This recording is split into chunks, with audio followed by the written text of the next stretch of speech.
咁呢邊咧就係餐廳嘅位置啦。咁佢就係擺咗比較簡單嘅一個實木嘅一個餐台啦。其實成個餐客廳咧面積係好大嘅，總共有29個平方，差唔多30個平方啦。成個陽台好大，7個平方嘅。咁呢度都係正南位嘅。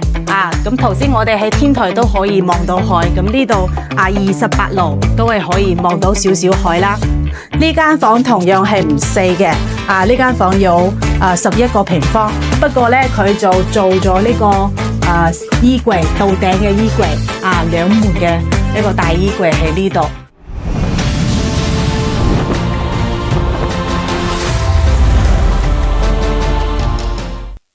Hello， 大家好，我係小玲。今日小玲嚟到咗大亞灣奧陶泰東明月灣呢個小區啦。咁我哋今日要睇嘅呢個單位比較特別啦，佢係一個大兩房83平方嘅。而家嘅價錢都好靚，總價先3字開頭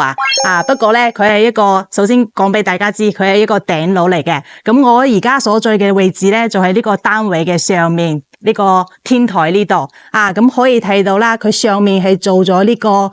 隔空層嘅咁下面咧做好晒嗰個隔熱嘅嗰啲隔熱磚咁呢邊咧都係有嗰啲疏通嘅水道所以話呢個頂樓咧我哋都唔會話好熱啦，因為佢有遮擋啊嘛咁大亞灣奧陶呢邊咧，我哋可以望出去，哇，全部都係房咁望遠少少咧，就可以睇到我哋嘅海有冇睇到？嗰邊有一啲罅係可以睇到海嘅咁我哋呢個單位同樣係向南嘅前面呢個小區咧就係李先生開發嘅龍柏花園啦再前面咧就係經常講嘅濱海公園啦咁我哋呢個小區行過去都係10分鐘咁樣咁除咗嗰邊可以平時散步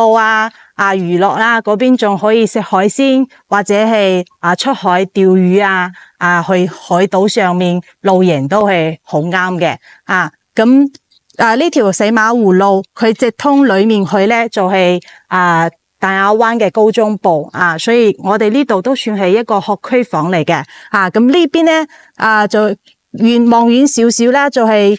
比較都係可能大家睇視頻都有睇過嘅一個小區河山濱海城呢條馬路咧就係沿海高速啦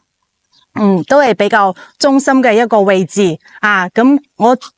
呢條路通出去咧就到咗嗰個安慰大道安慰大道咧，成條安慰大道佢從中海酒店嗰度出發咧，直到濱海公園，咁一條路咧都好多嘢食除咗中海酒店呢啲茶餐廳海鮮大飯店呢啲好多同埋牛肉火鍋重慶火鍋嗰啲香脆辣脆都係好多好多同埋咧嗰個南灣育兒碼都係喺呢條路上面嘅咁平時我哋要買用品買餸嗰啲都係可以去到嗰度行路都係10分鐘咁樣所以呢個都係算係奧陶比較熱鬧嘅一個區域啦咁本身奧陶都係相對於萬達嚟講咧，佢係一個比較老嘅一個區域咁住嘅本地人比較多啦。咁呢度嘅本地人咧都係講客家話比較多嘅，粵語都會講少少。所以如果話年長啲嘅粉絲朋友，如果會對嗰個語言環境要求比較高嘅話，都係可以考慮奧陶呢邊咁講咗嗰啲食嘢玩樂同埋如果中意運動嘅朋友咧，都可以去到我哋嘅南蛇嶺公園嗰邊，有一卒綠色嘅，嗰邊就係南蛇嶺公園咁嗰度平時行下山行上去，夜晚咧就可以睇到成個奧陶嘅一個夜景啦如果話中意去行遠少少嘅咧，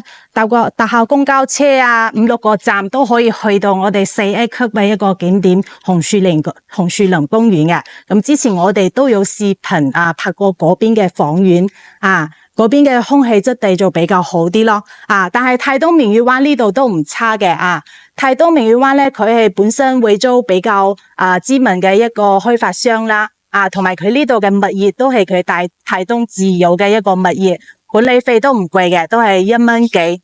成個單位咧，成個屋苑咧佢就唔大一共係5棟，咁呢度一棟咧就分為2個單元，所以加埋就係6棟咁樣。比較細嘅小區咧，佢就冇話做嗰個游泳池啦，佢就係有一個細地嘅池仔咁我哋香港朋友咧，如果從香港過嚟搭沙田14號線咧，到咗沙田站嘅話，就可以坐我哋嘅大亞灣263快線，45分鐘咁樣就可以到我哋屋苑呢度啦。咁如果話坐高鐵過嚟嘅朋友咧，從惠陽站嗰邊就坐209線，都係差唔多45分鐘到呢度。如果話你屋企人比較多2-3個人，就打返部車就方便啲咯，慳時間同埋舒服啲。咁呢邊咧都有嗰個西湖出行嘅，就到南灣沃爾瑪嗰邊上落車啦。咁我哋而家落去屋苑睇下。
好啦，我哋而家嚟到單位門口啦。呢層樓咧係2梯4戶嘅，咁住起身都比較舒服啲咯。咁我哋入嚟呢度咧，佢呢個都係之前開發商嘅門。咁我哋呢個小區咧，佢係18年左右交房嘅。咁業主佢裝修好咗，都係時不時間唔中咁樣過嚟住一下。咁呢個門咧都係普通嘅一個機械鎖。咁佢呢裏面咧，佢就冇做嗰個鞋櫃啦，佢就只係買咗呢種成本嘅呢種鞋櫃，都係可以放鞋嘅，比較細啲咯。不過睇好奇自己中意，如果話好奇自己做翻一個鞋櫃都係個位置嘅，咁呢邊咧就係餐廳嘅位置啦，咁佢就係擺咗比較簡單嘅一個實木嘅一個餐台咯，4人位嘅，不過如果話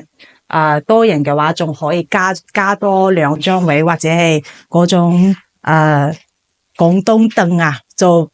坐嘅人就多啲，就可以坐到6到8個人。咁佢就冇簡單嘅裝咗呢啲吸頂燈，冇做嗰個風扇燈。呢邊咧就係廚房啦，我哋入嚟廚房睇下。成個廚房咧就比較簡單嘅一個一字形嘅，咁呢度操作面啦，剁喺呢度剁菜煮切菜，呢邊洗菜，呢度就煮啦，牌子煙機嘅牌子就睇唔到，呢個灶咧就係蘇博爾嘅，咁佢之前都係可能喺呢度煮過，呢個牆身係有啲邋遢嘅，呢邊出去咧就係生活陽台啦，可以睇得出業主都好耐冇翻嚟，所以嗰啲塵比較大，咁佢簡單嘅擺咗嗰個梯嗰啲雜物喺嗰度，同埋嗰個燃氣錶都係嗰度嘅，我哋就唔出去睇啦，因為太邋遢啦，咁呢啲趟門基本嘅都係門睇起身就比較新淨啲，嚟到之後咧，呢度就係客廳嘅位置。其實成個餐客廳咧面積係好大嘅，總共有29個平方，差唔多30個平方啦。咁佢簡單嘅擺咗，